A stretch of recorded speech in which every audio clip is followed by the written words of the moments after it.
with the Footsoak materials and kind of all of the equipment or not, but our Footsoak is a way for us to use the elements of water and earth to help to really cleanse our system of any impurities and obstructions. And I'm talking about the subtle system now. It's kind of like sitting in the ocean or putting your feet in the ocean, but we don't all have an ocean, you know, just in the next room. So we create a little ocean for ourselves. And by putting our feet in that, and meditating at the same time, we can really help to facilitate this cleansing process, which is part of the meditation and is part of the movement and the activity of the mothering Kundalini energy. So hopefully that makes sense. These instructions here are very clear.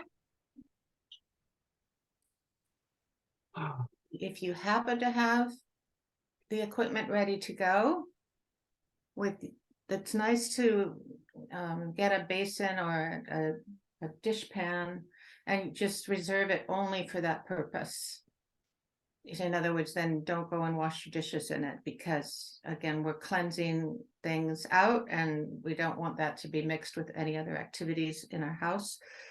When we're done with the Footsoak, we're going to dispose of that water into the toilet. So does that make sense? Yes. Okay. Do you happen to have all the equipment, Dale, ready to Yes, go? I'm ready to go. Awesome. Great.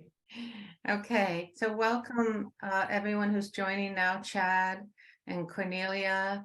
I'll just talk about myself a little bit. My name is Christine, and I live in the northeast of the United States in the Boston area.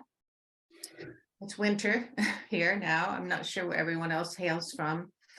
We have a little bit of snow on the ground, and my experience with Sahaja Yoga started back in the 1980s.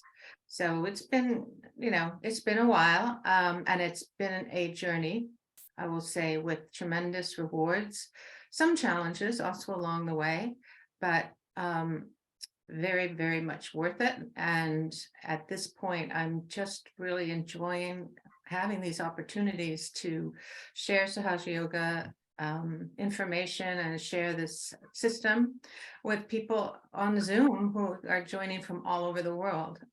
There's a couple other programs like this that have been going on at the same time, and it's been a real joy for me to share in this way. So let's see, in Boston, when I first started, of course, at that time, Sahaja Yoga was pretty well established in India, and it was pretty well established. There were regular activities and meetings in England, but in the US, there really wasn't much going on. And we were so fortunate to have Shrimataji Nirmala Devi, the founder of Sahaja Yoga. She always felt it was important to share this system of Sahaja Yoga with as many people and as many different backgrounds and different nations as possible. So she actually came to America in the early 80s and ran a series of programs free of charge, of course, always free of charge. And one of them, fortunately, we were able to invite her to Boston. So that was my introduction primarily to Sahaja Yoga. And it was, you know, it was amazing because there were so few of us at that time. So some of the programs that we maybe seen videos, you may have seen some videos already, you know, were quite large programs, but it was a little bit of a really special experience to just be in a small room with Shrimataji and just maybe about 10 of us, or 5 or 10 of us, learning from her directly and experiencing, you know, these vibrations. Especially for me, it was very early days, so it was all quite new to me. And I was quite young too, so I have to say I myself was still, not really very mature, and I hadn't really established my own life. So it took me a while to catch on, I should say. So for those of you that are, obviously you're here, so I hope, you must be definitely getting a lot out of this so far, or you're still in the experimental phase where you're trying to find out, is this for me? Is this working for me?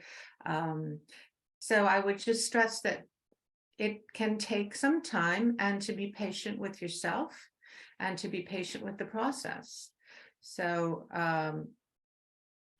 there's a lot of, it's very individual, because we all have different systems, we all have different issues or things that we are trying to address.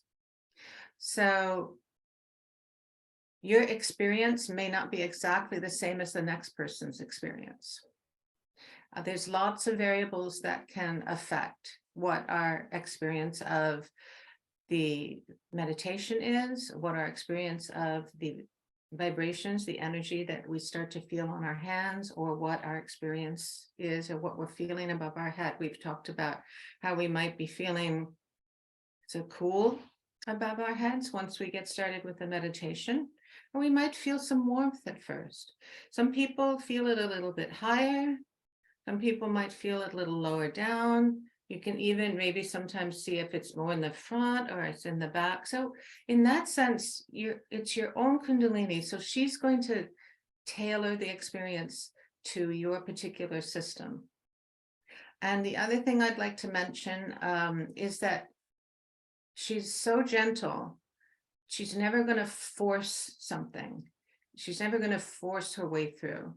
Rather than doing that, she goes to the point where if there's an obstruction, or if there's something that's, impeding her movement, and she will work on that and she'll heal that. So today we're going to be focusing on the Nabhi chakra. So by now, hopefully you all know what is the chakra, and you've had a little bit of introduction. And Nabhi chakra is at the solar plexus, at the level of our waist. And so it's actually a very important area, and on a couple of different levels. In one sense, it relates to our material well-being. And that includes our home life, like our physical home, in fact. And in a sense, also that could include our family life. So the other aspect, so if there's a disturbance in the home life, then that can affect the functioning of the Nabhi chakra. It can make it more difficult. So it's a very positive thing to have a well settled and well looked after home life, family life, and material life, which includes, our material and even our monetary well-being. All of those things play into obtaining this state of what you could call contentment.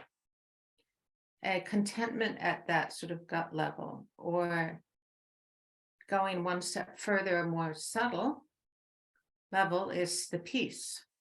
So there's a kind of peace, if your things are upsetting you or something, you might feel it there, your digestion might be affected, something like that. I think maybe we've all affected something that's disturbed us at a gut level, have experienced something that has disturbed us at a gut level. So when this chakra is functioning well, we start to really have that sense of peace, where we're not worrying about, for example, our finances. We're not worrying about, is the house clean or not, or if, something else that might be disturbing, like, oh dear, am I going to lose my lease or something like that. All of these things can be upsetting to that feeling of well-being that's centered in this chakra. The other important side is our seeking. Our seeking actually starts from the Nabhi chakra. Because in the beginning, in the early stages of our evolution, our first seeking was actually for food. That really led our evolution, say, from amoeba stage, and then, from lizard stage or fish stage out of the water. The creatures that are, in our lineage, you could say, are seeking food. They're seeking sustenance. So that seeking becomes more evolved to the point where we start seeking something higher. And all of this actually is going to be addressed really beautifully in Shimataji's lecture today that we're going to be listening to. So with that, I think that's enough introduction. And if nobody has any other questions, if you do have questions, let me know. We can all benefit sometimes from the answer. Would you like us to close our eyes when doing this? It does help to close our eyes. It's really up to you when we are meditating. Some people like to have a little focal point up in front, like a lit candle or something like that. I actually also have a photograph of Shimataji, sort of like a little setup here. And you can gaze at the candle, or maybe gaze at, maybe I might have some flowers set up today. My flowers are behind me, but you can also close your eyes. Many people prefer to close their eyes when they're meditating. You kind of feel what's working best for you. I usually do a mixture myself. But we're going to get into the actual meditation part in just a minute. And I might suggest that you close your eyes for a while you're meditating. So I'll make that, I'll mention that as we're meditating. It's sort of a long answer. Sorry about that. So why don't we get our Footsoak bowl? I just have to pull mine over here. It's ready to go. And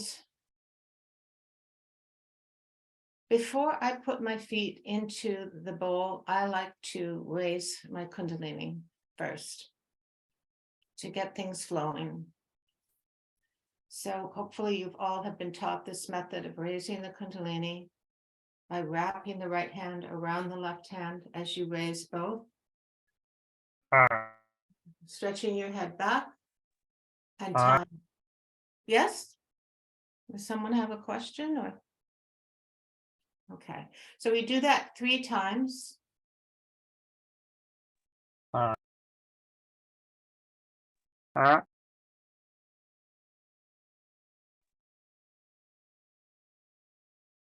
have a question. Yes, yes, what's your question? Actually, don't worry. I just ran something. Don't ignore me.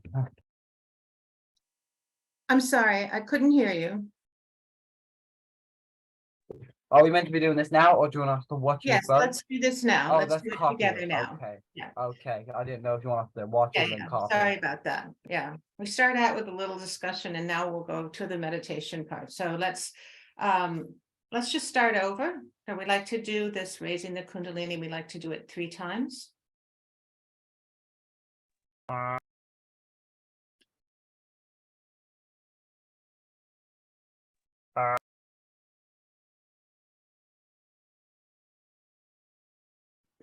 And then the second time.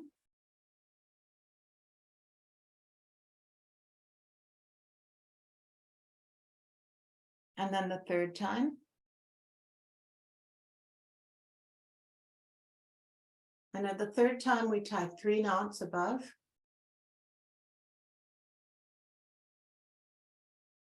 And then we put this bandhan, which is like a protection around ourselves. So you start down by your left hip and you trace a rainbow around yourself, or an arc. We do it a total of 7 times back and forth. So that was 1, 2, 3,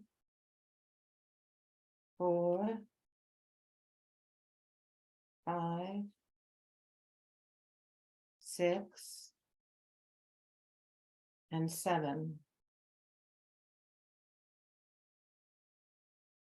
So now we have our Kundalini flowing a little bit, our vibrations flowing, and we're going to use our right hand and we're going to draw a little circle around the water itself.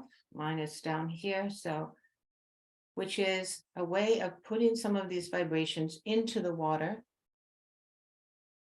and the salt. And while we do that, we can just inwardly ask that may this water become activated and energized with these vibrations for the purpose of cleansing our subtle system.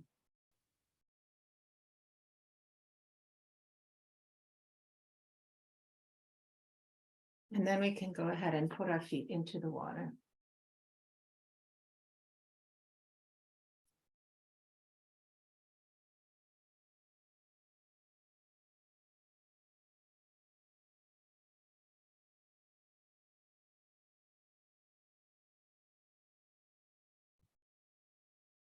The first thing I like to do is make sure that my body is relaxed.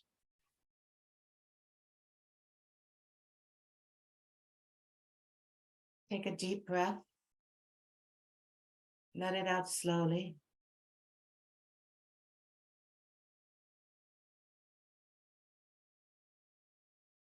Take another deep breath.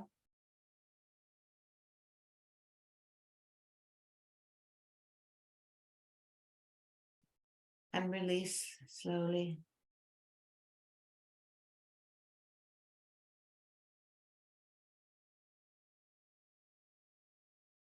And we should be comfortable and relaxed,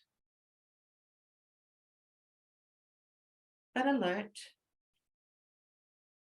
not slouching or anything, but just in a relaxed and alert pose. And checking to make sure that we're relaxed in places where we might hold tension, like for example, for me, I have to check and make sure that my hips are relaxed. And also in the stomach area. We allow our abdomen to take up as much space as it needs. If we have something tight around our waist, we can just loosen that a little bit. And then, of course, we've released and taken a deep breath to relax in our chest area. And as we breathe out, let's really drop and relax our shoulders.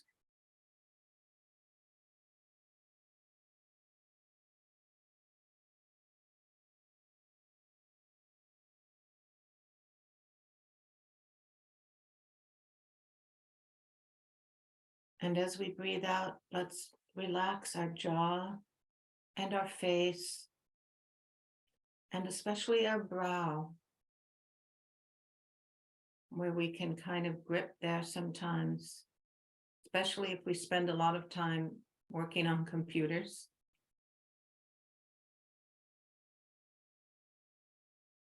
And as we do this, we're bringing our attention upwards through the chakras.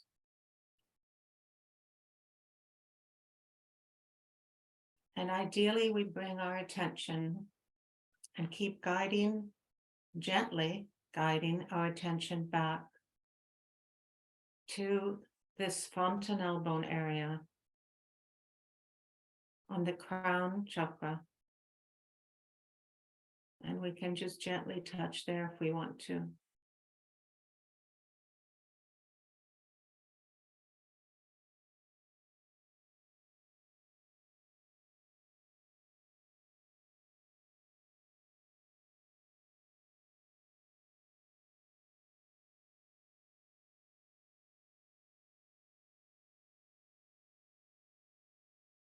And next, we're going to clear the left and right side energy channels.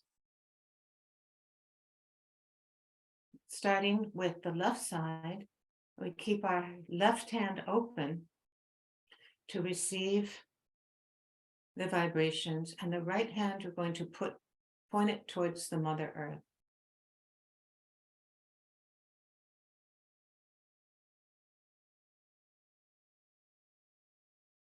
The left side of our emotions, of our memories,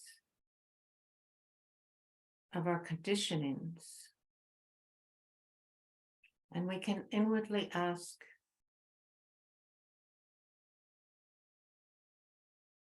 Mother Energy, please cleanse and balance my left side energy channel.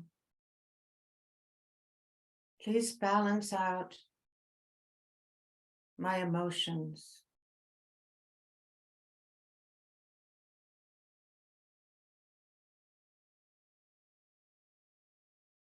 Please may I release any unhelpful memories or conditionings, any baggage or heaviness from the past. I want to let go of that and release that into the Mother Earth.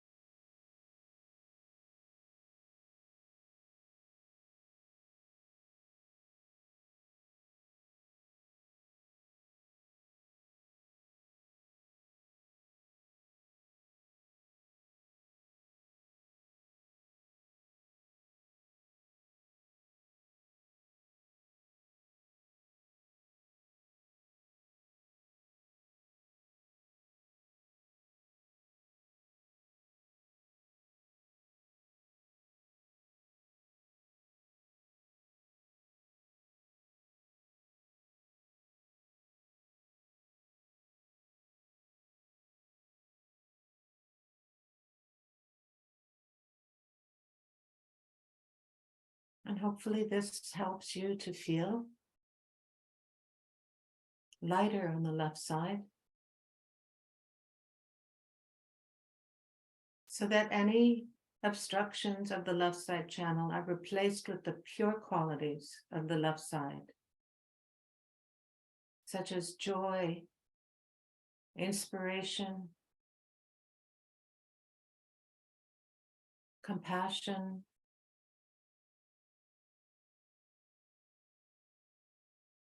and enlightened intuition.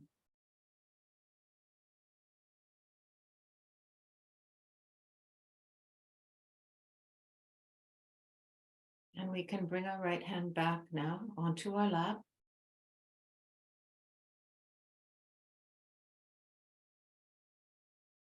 And having balanced the left side, now we're going to balance the right side.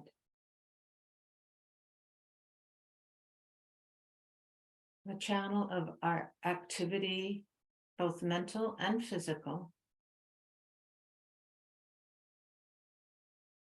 We're going to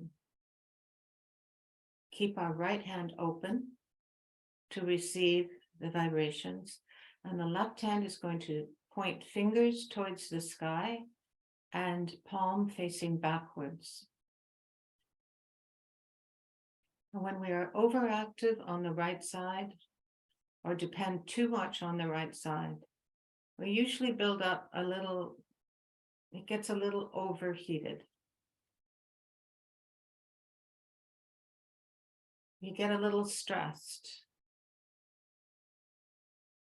We get a little bit anxious, maybe, or frustrated. So we ask this mothering energy, Mother, please release. May all buildup of heat or frustration or tension on my right side channel be released and cleansed out through this element of the air, into the air.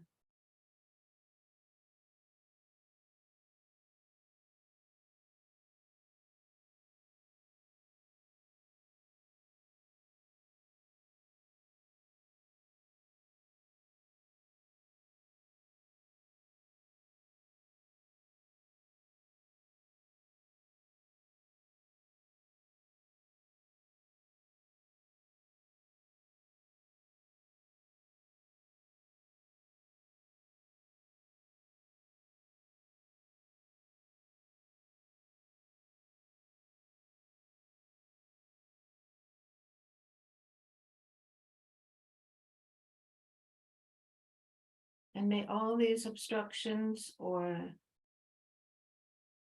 all this residue of our overactivity and especially our overthinking and overplanning tendencies, which is quite common in our society and our daily life, be replaced with a pure attention that is calm yet alert, and with the ability to be dynamic, but in a very balanced way.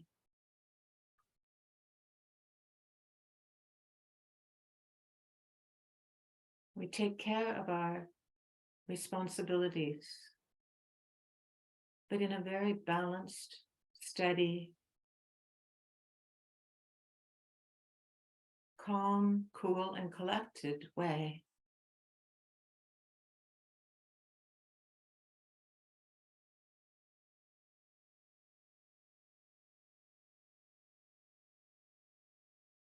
And we can then bring our left hand back down to our lap, and we'll keep both hands open on our lap, or we can hold them up at heart level if we want to.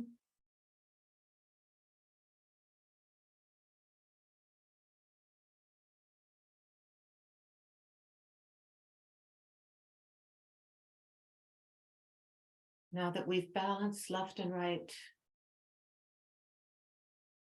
we can bring our attention into the center,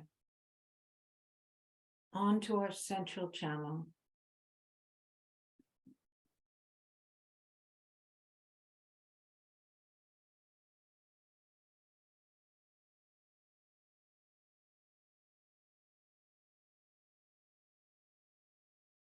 And we can help the Kundalini to rise a little bit with a simple movement of the right hand just lifting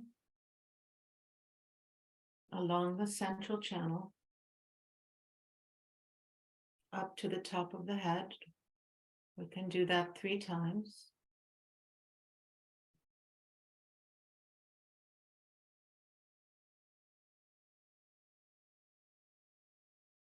And on the 3rd time, we can now give a little bit of a massage,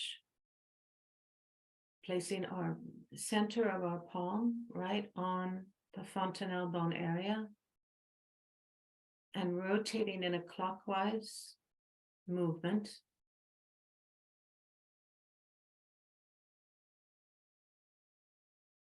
Really rotating the scalp. Maybe putting a little pressure. And then lift our right hand above. And bringing our attention to that point.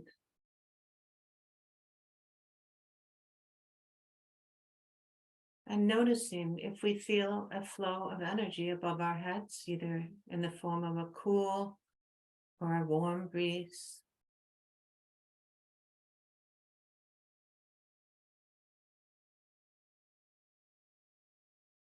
And we can do the same now with our left hand, put above our head.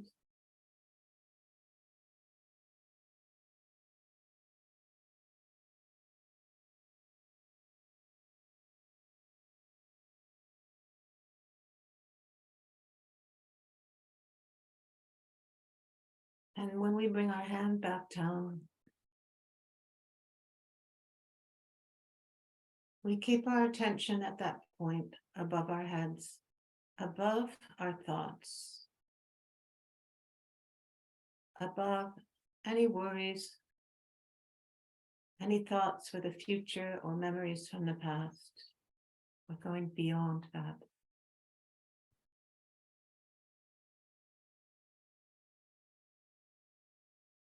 Into silence.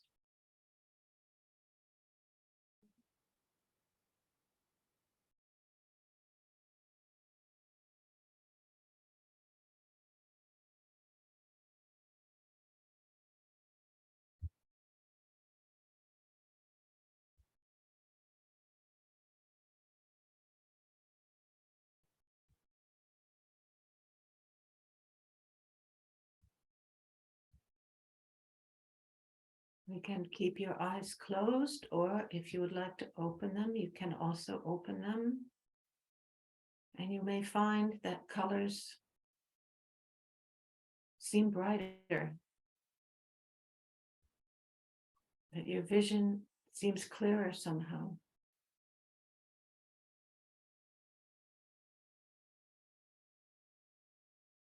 You can enjoy that.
We can take a moment now to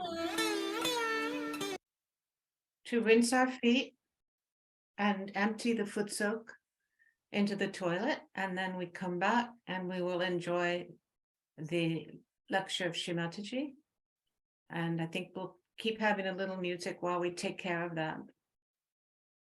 So I'll meet you back here.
So we were talking earlier about the Nabhi chakra, the third chakra on the solar plexus area,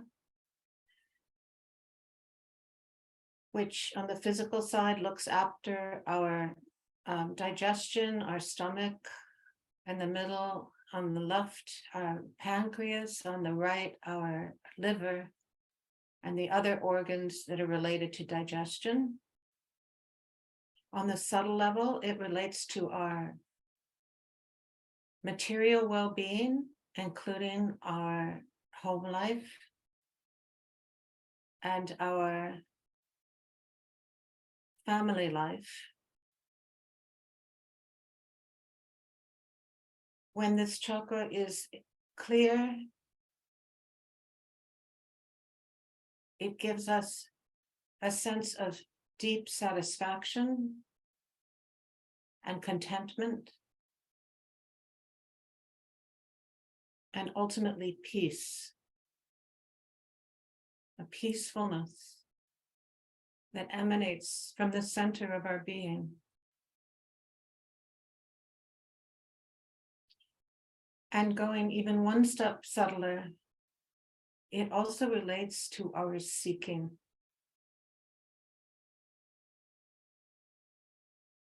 Because in the beginning, we seek for temporary things. Of course, in the animal stage, we seek for food and even shelter and safety.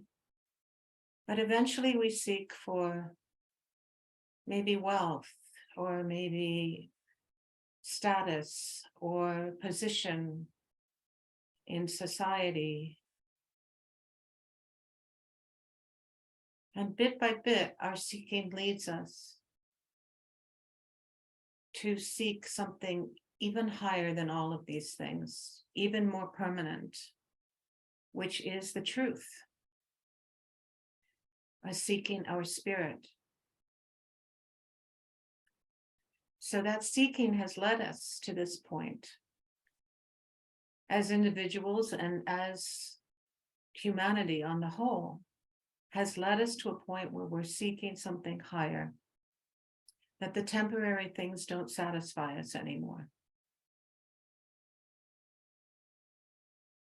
So it's a beautiful quality in that regard.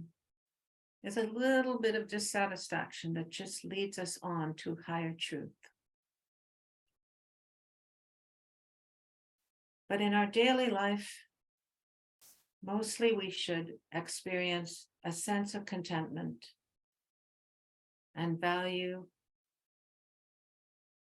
a sense of satisfaction that's not dependent on our physical surroundings or our situation in any given moment. It's a contentment that is unshakable.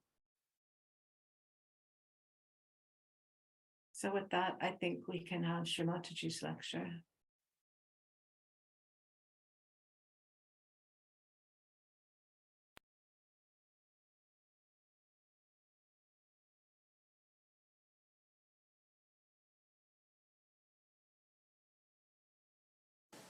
So this center that you see, the first of all, is a very important center. I don't know what he has told you about it, but it's called as the Muladhara. It's the center of Muladhara. Center of Muladhara. Muladhara itself is that triangular bone, which is a very small triangle, you cannot see it clearly. We should have expanded it to show you, which contains in itself the power of Kundalini, is the power of that energy which I told you yesterday is the pure desire to become one with God. All other desires are not satiable. That's why this is the only desire that has to manifest, otherwise you are not going to be satisfied with your life. Now this pure desire exists in that triangular bone, and you could see it also when you raise the kundalini, this pulsating there, just like a heart, but not on every person, not on every seeker.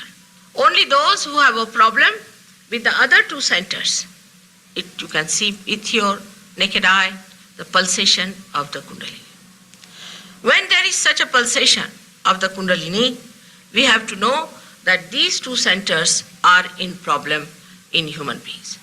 And these two centers are, the higher one is called as the Nabhi chakra, which means the center, the subtle center of the navel.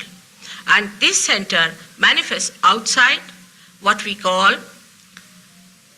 the solar plexus. In the medical terminology is called as solar plexus, but that's the gross thing. This is the subtle center which is in the medulla oblongata in the spinal cord. Now this is a very, very important center within us again, which was created since long when we were seeking. First, as animals, we were seeking food. Then also we were seeking our evolution, because animals also sought their ascent from one unicellular animal to a multicellular animal, like all the quadrupeds are or the mammals are. How they arrived it is no one can say, because the power that worked for it lies in the central part of the central nadi called as Sushumna nadi. So first we were seeking the food. Then we were seeking the shelter, as you go by in the history. Then as we evolved more and more, we started seeking our joy in, say, economics, in possessions, then in politics, in power. Then we evolved much more, and we thought there's no joy in all these things. We have had enough of it. Especially affluence helps you a lot, because affluent people get fed up of materialism and the plastic mountains that they have created, and they just want to have something simple in life. At this stage, then they start thinking of their spirit. They think, how is it that we are not yet satisfied? How is it we are so restless? What are we seeking? Some of them know what they are seeking, some of them don't know what they are seeking. But even if they know what they are seeking, they don't know how it will happen and what should we expect. That's a very important thing where I find Indian people are better equipped. But you have another great equipment, that your desire to seek is very strong, is extremely strong, and you go like a bull at it. I've seen people who got realization, and they were running so fast towards it that even after getting realization, they would not accept that they have sought it. They would not stop. You see, like a bull is running very fast. You see, even if you offer him something to eat, he won't be able to stop at that point. He goes little ahead, then he looks back. Yes, that's it. So he comes back. It has happened with so many people who have done a kind of a guru shopping, I would call it. It's a habit. They take a bag in the hand with little money, go around in the shop. Now, which guru is available? So they go to one guru, all right, it's no good, hopeless. Then you go to another guru, third guru. And Sahaja Yoga is a temple somewhere away from that market. So that habit is also formed in human beings of seeking, that even being introduced to Sahaja Yoga and even after becoming the spirit, feeling the all-pervading power, still they don't want to stop because the inertia is too much and still they are going on. But after some time, they reverse back. I have seen many things like that happening in Sahaja Yoga. In every place I went to, especially in England, is very common that in first shot, they just can't believe it. How can it be? It's not so simple, because then their ego is finished. They have found it. How can it be? We can do it ourselves. So they forget about Sahaja Yoga for a while. Then the Kundalini comes and tickles them all over. Again she comes and clears them all over. Then they start thinking, what's happening to me? And then they come back to me and say, Mother, I must say there was something that had happened, but I was too fast and I was too speedy and I just didn't get the glimpse of it. All right, settle down now. So that's one thing is always common, And it's all right, it's excusable. This doesn't matter, you take your own time. I am not in a hurry. But divine is. Divine is in a very great hurry, and the work has to be done in a very great speed now. It is very important that we have to move in a very tremendous speed. So this seeking within us is surrounded by this ocean of illusion within ourselves. This ocean of illusion comes to us because of our ignorance. We see things which do not exist. For example, there's a gentleman who comes to us, is very sweet to talk to. And after some time we find that we are missing our purse. It's gone. He was very nice, very well dressed, and how is it he's managed? Most of the bank robbers are very well dressed people. And the way they do it is surprising how they befool. Very intelligent people also by their dress, by their methods, and the way they perfect themselves. So what happens that you cannot make out reality. And this illusion is in everything we have. And in that illusion, all the time we are lost. We feel that this is the house I have built. What a nice thing I have done. Such a great thing. But if you look at it, after all, this is all dead from to the dead. You make a chair, then you think, oh, I've made a big chair. Now, this chair is all right, but tomorrow you won't be able to sit on the ground if you are sitting on the chair. So, like many illusions we have about things. Material things also say now, if I have, say, a beautiful carpet like this one, it's not mine, thank God. But supposing I possessed it, then I have to go to insurance company. I have to look after it. I should bother now, have you given it back to me or not? But if it is somebody else's, I'm enjoying it very well and without worrying about it. But the idea of possessions also come in. Then there is an idea of relationships also. All these are such great illusions. They just open out, absolutely open out as soon as you find the light of spirit in your attention. Like in this room, when you enter in, you find it's dark, you catch hold of a chair, you will say chair is the room. Somebody will say this, pillar is the room. Somebody will say something else. But supposing you just push a button, the light comes in. Then you understand what is this room, what is the relationship with each other, the whole integrated knowledge about this room comes to you when there is light. And this is what one should understand out of enlightenment. But the illusion is, people think that when they are deluded, they are rising. The other day somebody asked me a very funny question, that is schizophrenia, is it a step to enlightenment? Now can you imagine? But then I heard that there's a very big book written about this by some gentleman who says that you have to become mad to become a self or a spirit. Can you imagine such a stupid thing? It has not happened in any evolution of ours, and why should it happen now that we are human beings so beautifully created that we have to become mad to become something higher? I have not heard of any mad person who becomes higher by becoming mad so far.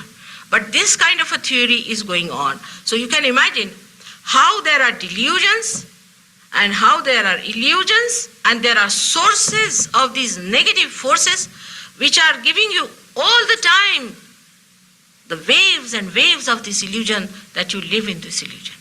So is doubly crowded, is doubly blackened.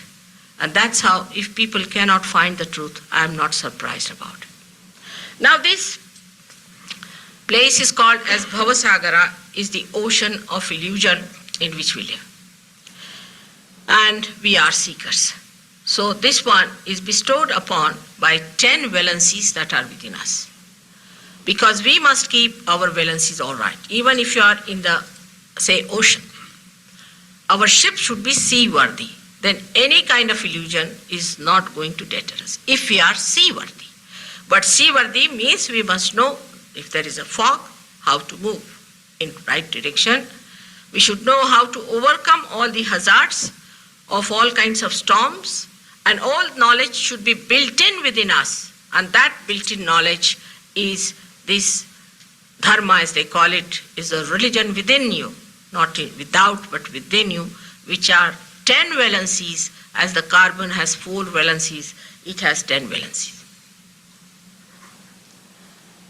So we have within us already a built-in system which gives us this guideline. But the illusion is such that in that illusion we develop another problem, and that is we never listen to right people. The right people are the 10 primordial masters who came on this earth. They have had many other masters also, not that they were not right, but major 10 primordial masters came on this earth, and they gave us complete knowledge as to how to balance ourselves and keep to ourselves as human beings. But then the question can be asked, why this balance? For what? Why should we have this balance? First of all, to keep a good health. Secondly, to have a very good nature. Thirdly, to live like a human being with others and not like donkeys or like lions. It is a balancing thing which gives you a proper balance to have a proper society, a proper kind of life in which you lead a normal life and you are not on your own, by which you are in relation with the whole. Now you see the relationship is from there to the whole. But last of all, this balance is important, that you should achieve your ascent.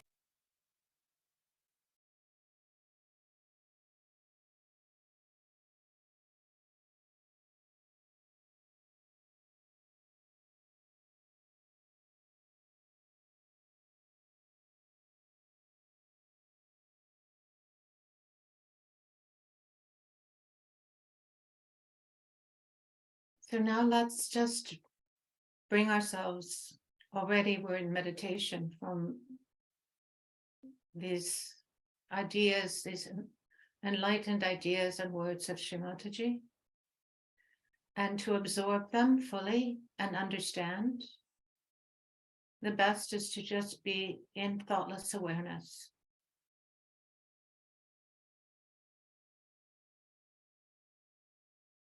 But we can also give some extra attention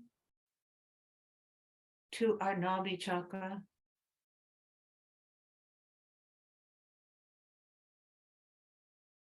by simply placing our right hand on the area of our navel,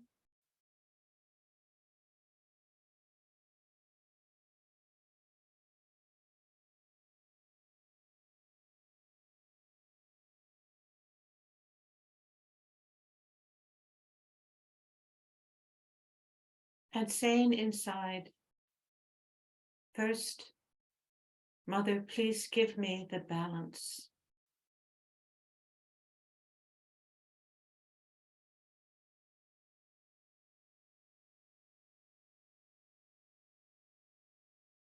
Please, may I have balance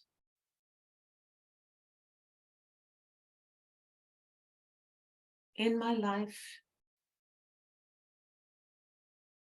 in my seeking and in my ascent.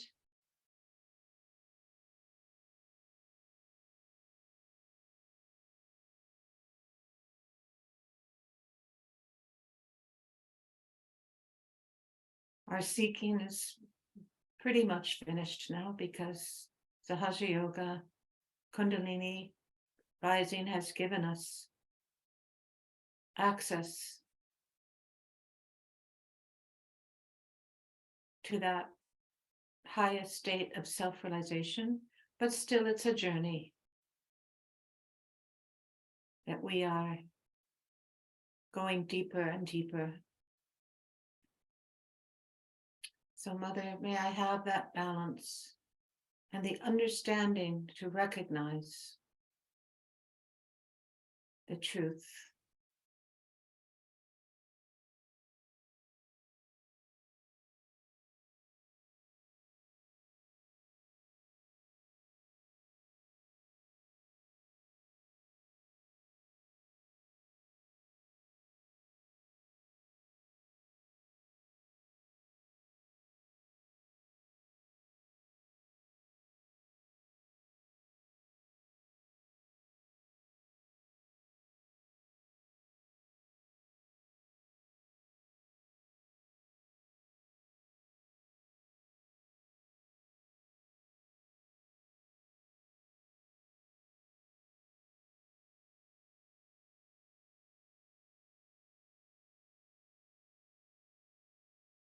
We can also request that Mother Kundalini, please give me that deep peace, the Shanti within me.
And when we're ready, we can relax our right hand back down onto our lap.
And then we can finish our meditation by again raising our Kundalini.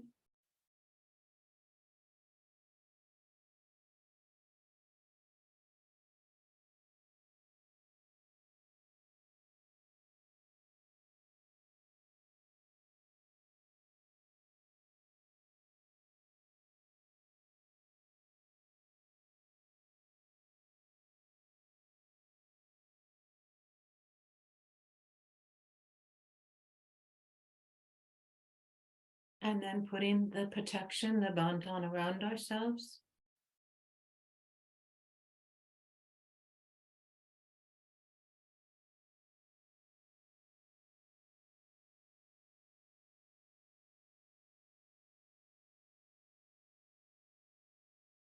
And thank you all very, very much for joining today.